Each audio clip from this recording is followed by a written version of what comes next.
आज मैं हाथी और बकरी का कहानी सुनाने जा रही हूँ। एक जंगल में एक हाथी और बकरी रहते थे।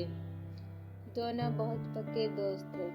दोनों साथ में मिलकर हर दिन खाने की तलाश करते थे और साथ में ही खाते थे। एक दिन दोनों खाने की तलाश में अपने जंगल से बहुत दूर निकल गए। वहाँ उन्हें एक तालाब दिखाई दिया। उसी तालाब के किनारे एक बेर का पेड़ था। बेर का पेड़ देखकर हाथी और बकरी बहुत खुश हुए। वह दोनों बेर के पेड़ के पास गए। फिर हाथी ने अपने सूंड से बेर के पेड़ को जोर से हिलाया और जमीन पर ढेर सारे पके हुए बेर गिरने लगे। बकरी जल्दी जल्दी गिरे हुए बेर का इकट्ठा करने लगी। उसी बेर के पेड़ के पर एक चिड़िया का घोंसला भी था, जिसमें चिड़िया का एक बच्चा सो रहा था और चिड़िया तो दाने की खोज में गई भी थी।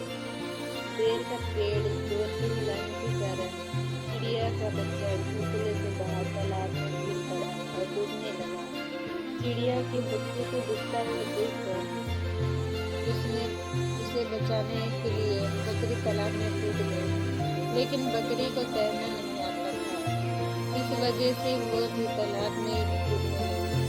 बकरी को डूबता हुआ देखकर हाथी भी तालाब में कूद गए और उसने चिड़िया को बचाया और बकरी को भी बचाया।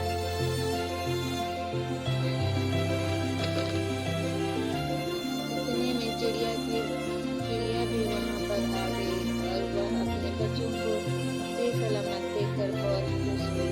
उसने हाथी और बकरी को इसी तालाब के और बेर के पेड़ के पास रहने के लिए कहा।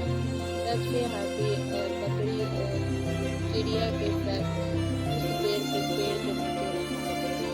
कुछ ही दिनों में चिड़िया का बच्चा बड़ा हो गया। चिड़िया अपने बच्चों के साथ जंगल में घूमकर रहती थी और हाथी और बकरी को जंगल में किसी पेड़ पर फल लगे हैं उसकी जानकारी देती थी।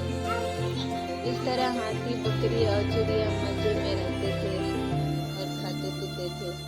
कहानी का ये शिक्षा मिलता है हमें किसी का बुरा नहीं करना चाहिए। अगर हमारी गलती से किसी को भी परेशानी होती है तो उस गलती को सुधारना चाहिए और मन मुटाव दूर करते हुए एक दूसरे का मदद करनी चाहिए।